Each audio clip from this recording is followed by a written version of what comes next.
panglimpyo tag baril mga boss, akong baril ani kay Bull Barrel 1911 with DPM Recoil Spring Guide Rod. Una atong i-prepare ang lock sa tuang guide rod. Sunod atong i-rack ang slide, tapos ato ang ipasaka ang slide stop. Sunod atong isulod o ituyok ang lock sa tuang guide rod. Tapos pwede na i-release ang slide stop. Tapos luwag na siya mga boss. Tapos kuhaon na to ang slide stop.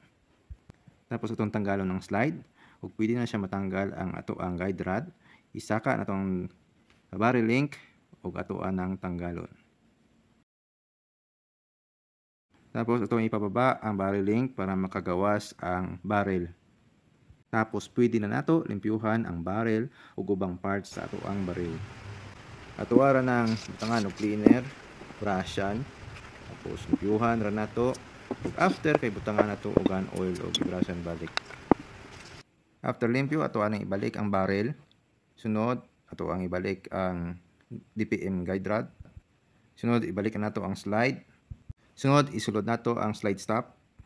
Make sure na nasulod siya sa barrel link o gamitan nato og screw para masulod sa bangag ang slide stop. Ug ato ang i-push ug ato ang i-lock ang slide. Sunod ato ang tanggalon ang lock sa tuang guide rod. I-release ang slide stop ug human na atong paglimpyo.